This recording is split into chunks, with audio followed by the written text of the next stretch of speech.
Hey guys, so as you know, I've been playing around at home with extracting my own essential oils, and I built my own distillery. It is not pretty, but you know what? I did a bunch of research online. I picked the most successful method. I sent my hubby to the hardware store with all the parts that I needed, and we assembled it.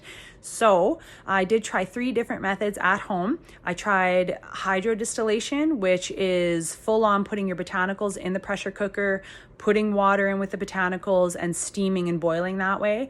I tried hydro and steam distillation, which is a combination of the first that I just told you, as well as suspending botanicals in the air above the steam, and the steam rises through the botanicals and extracts the essential oils, opens up their pockets that way.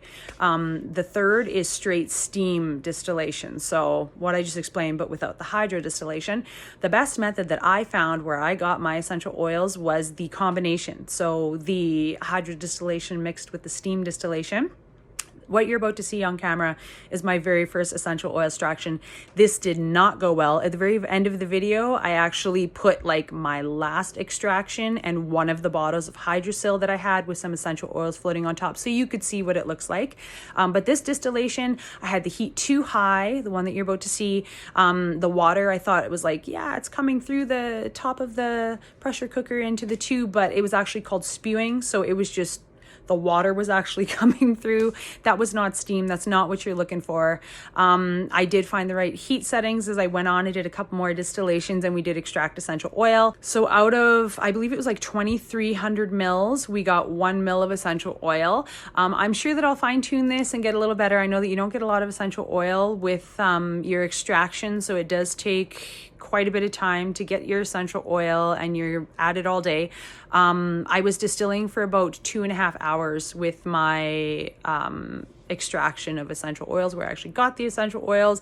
I had a blast doing it. I had so much fun doing the research. I had extracted from a geranium plant this time. Now you're going to get the actual essential oils from the leaves and the young stems, not the main stem. It's too woody. You're not going to get what you need from it. And it has a lemon scent to it. I was told that you can extract citronella, which will repel bugs from geranium.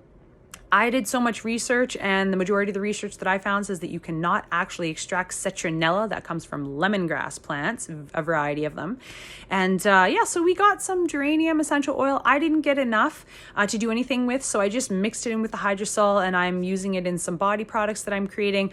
Hydrosol is actually floral water, so it's just the water that comes from out of the distillery and has been distilled and has the good plant essence in it.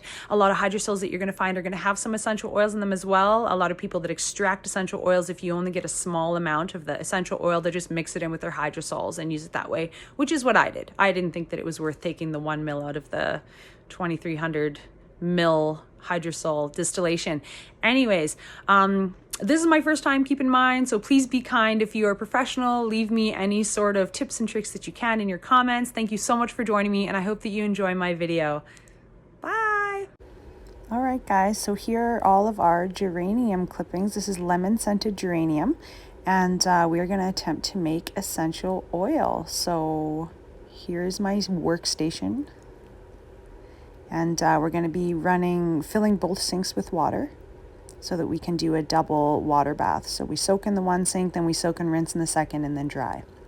So here are all of the items that I needed to create my distillery. So we have 2 hose clamps here, and basically what we're going to do with these guys is attach the bore copper piping to the plastic hose here, and you can find all of this at your local Canadian Tire Home Hardware. And then we're going to attach this guy directly to my pressure cooker with the hose clamp as well.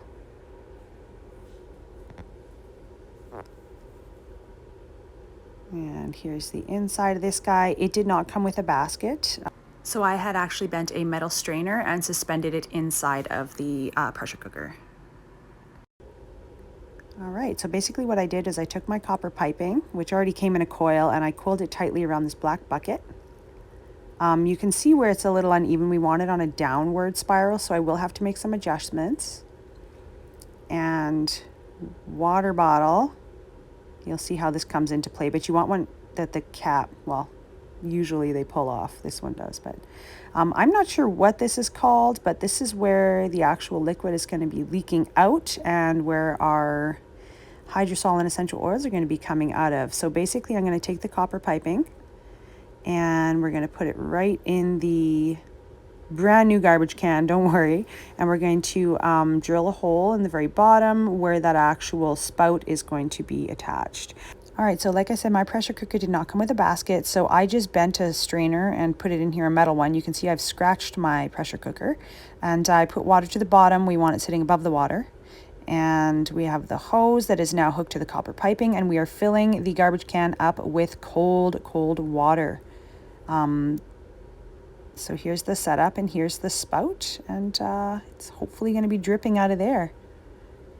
The cold water is actually what turns the steam vapor to an actual liquid and separates the hydrosol and the essential oil. So I'm actually just holding it up so it doesn't touch the side, the copper piping, the side of the garbage can, because it's going to get hot with this hanger. And here's the other end of the plastic. We're going to go ahead and close this, take the top off of this guy, and they should all just have a removable top, all of the pressure cookers. Add some snow. You can add ice, but we just use snow because I was not prepared for this. We decided to start doing this and got it done in about 24 hours. All right, so there is our hose clamp. So we're tightening that on. Medium heat is where we're going to start, just below. And here's the total setup. So you can now see how we're using the water bottle at the end of the spout upside down so that when I need to separate the essential oil and hydrosol, I just pull the bottom tube, drain the hydrosol that'll be underneath the oil floating on the top, and just plug it back up when we get to the last of the essential oil. So that's where it's coming out. I'm waiting patiently. First drops, people. So as you can see, the water at the top of the container gets super hot, but the water at the bottom is still cold, and that is essential when it comes to separating the hydrosol from the essential oil. All right, and this is one of our bottles of hydrosol with some essential oil floating on top. So we have officially extracted essential oil.